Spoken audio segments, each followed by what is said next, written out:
Hello friends, ఈరోజు ఇంటి వద్ద మల్లన్న బోనాలండి. పక్కన ఉన్న తోట నుంచి వెళ్ళి బంతిపూలు తీసుకొచ్చి దండలల్లి మల్లన్న దేవునికి వేయడం జరిగిందండి. ఇగో ఇంట్లో మల్లన్న దేవుడు ఉన్నది కాబట్టి దానికి పైన తొట్టె అండి, తొట్టెకి బంతిపూలు వేస్తున్నాం.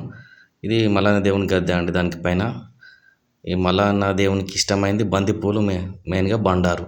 ఇవి మెయిన్ అన్నట్టు మల్లన్న దేవునికి ఎక్కడైనా కానీ మనకు కనబడుతుంటుంది. ఈ బంతిపూలు వేయడంతో దేవునికి అట్రాక్షన్ కనబడుతుంది. చూస్తే మీకు కనబడుతుంది. ఇక మా రిహాన్ ఎలా ఆడుతున్నాడు చూడండి, ఆ ట్రైన్ బొమ్మతోటి. దివ్య పూలు ఇంకా కూర్చుతుంది. ఇక్కడ మా చేను దగ్గర ఇదా అండి. ఇక్కడ మల్లన్న దేవుని పుట్ట ఉంటుంది. ఇక్కడ పుట్టలో పక్కన కనబడుతుంది పాము విగ్రహం. ఇక్కడ పైన ఇంకా ఫోటో మల్లన్న దేవుంది. ఇదా అండి, ఇక్కడ పుట్ట దగ్గర పట్టణాలు అప్పుడు పుట్ట మంది తీసుకోవడం జరుగుతుంది. ఇక్కడ కనబడేది ఎల్లమ్మ దేవుడు. ఇక్కడ తాటి చెట్టు పక్కన ఉంటుంది, పక్కన రాగి చెట్టు ఉంది. ఇక్కడ తోరణాలు కడుతున్నాం. ఇదంతా చేను. అదే చూడు, దేవునికి దండలు కడదామంటే కందికాయలు తెంపుకొని తింటాడు. అదే రారా బాబు అన్న తర్వాత ఇక వచ్చి మళ్ళీ దండలు కడతాడు. అఖిలందరూ సాత్విక్ ఇద్దరు దండలు కడతాను.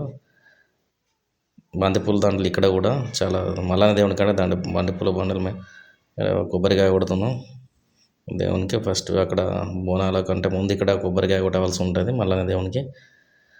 ఇక్కడ పుట్ట కాడ ఇది మెయిన్ అన్నట్టు ఈ చేనులో ఉంటుంది. మన ఇంటికి వచ్చిన తర్వాత మళ్ళీ దేవుని దగ్గర ఇక్కడ దీపం ముట్టించి మల్లన్న దేవునికి నైవేద్యం పెట్టడం జరుగుతుంది. ఇక్కడ చూస్తుంటే మీకు మల్లన్న దేవుడు ఎంత అట్రాక్షన్ కనబడుతుంది. ఈ బోనాలు పక్కన వేరే విగ్రహాల ఫోటోలు కూడా ఉన్నాయి. ఇక్కడ మన బోనాలు ప్రిపేర్ చేస్తాను. ఇక్కడ వీళ్ళు పూల దండలు వెళ్తున్నారు, బంతిపూల దండలు. రిహానే బాగా ఎత్తుకున్నది చూడండి. ఇక్కడ పచ్చి చింతచారు తోడు చేస్తాను. ఇది చాలా టేస్ట్గా ఉంటుంది బోనాలు అప్పుడు. ఇది నాకు చాలా బాగా నచ్చిందండి చింతచారు. ఇక వీడు సిగ్గుపడకుండా పోయి వచ్చి కూర్చోలేకుండా అట్లా అందరు. ఇక వీళ్ళందరూ మొత్తం తల ఒక పని చేస్తున్నారు. తల ఒకటి పని చేయడం వల్ల ఇట్లా తొందర బోనాలది అనేది ఒక 2 గంటలలో అయిపోయినాయి మొత్తం పనులన్నీ. ఇలా మన పల్లెటూరులో ఇలా చేస్తుంటారు. ఎవరో ఒకరు వచ్చి హెల్ప్ అట్లా అందరు చూడు. ఇక్కడ కూడా ఆలుగడ్డలు కట్ చేస్తున్నారు. లక్కీ, భవ్య, ఈ పెద్దమ్మ చూడండి. ఇక్కడ ఇది ఏంటిది, ఇక అట్లా అందరూ ఇక్కడ బోనం అయిపోయింది. దీనికి రెడీ చేస్తాను బోనాలకి ఇట్లా కుంకుమ పసుపుతోటి చాలా అట్రాక్షన్ ఉంటుంది బోనం బిందెలకి.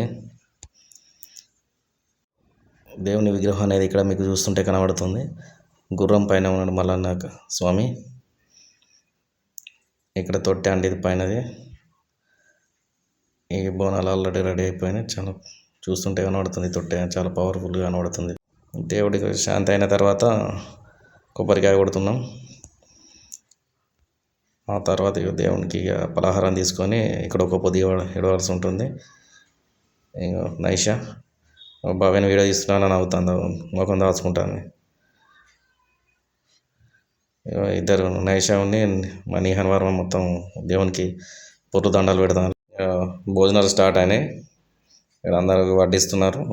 జగ వడ్డిస్తుంది. ఇక నిహాన్ వర్మ మొత్తం అటు ఇటు వెళ్తాండి. ఇక మధ్యలోకి వెళ్ళి నైషా మాత్రం కామ్గా అక్కడ ఊపుని తింటాను పత్తు పక్కన.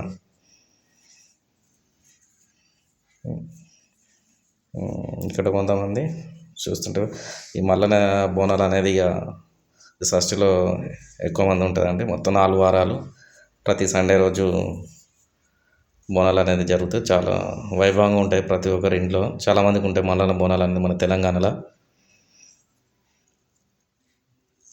ఇంకా అఖిలందరూ నవ్వుతాడు. మొత్తం ఏంటంటే ఇక యూట్యూబ్లో ఈ వీడియో అప్లోడ్ చేస్తాడని మొత్తం సిగ్గుపడతాడు. మొత్తం వీడియోకి వెళ్ళి వస్తలేడు. మొత్తం అంతా దాచుకుంటాడు మొత్తం ముఖాన్ని. ఇక్కడ దేవుని రూమ్లో కొందరు, అక్కడ ముందు కొందరు ఉన్నారు. ఈ బోనాలు పల్లెటూరులో చాలా బాగుంటుంది అండి. ఇక్కడ మీకు చూస్తుంటే కనబడుతుంటుంది. ప్రతి ఒక్కరు వచ్చి పని చేయడం, ఇంటి దగ్గర ఇంటి పక్క ఉండే వాళ్ళందరూ ఒకటి వచ్చి ఏదో తల పని చేస్తారు కాబట్టి తొందర అయిపోతాయి. మళ్ళీ భోజనాల టైంలో కూడా అందరు ప్రతి ఒక్కరు వస్తారు కాబట్టి చాలా బాగుంటుంది. చాలా హ్యాపీగా ఉంటుంది పల్లెటూరులో మాత్రం. ఇలా బోనాలు అనేది ప్రతిదీ ఏదైనా కానీ బాగుంటుంది పల్లెటూరులో. ఏ ఫంక్షన్ చేసుకున్నా, బోనాలు పోసుకుని ఇంకేది చేసుకున్నా కానీ చాలా బాగుంటుంది. ఇదండి మరి ఈనాటి మన బోనాల video. Thank you for watching video. Please subscribe my channel. Please support me.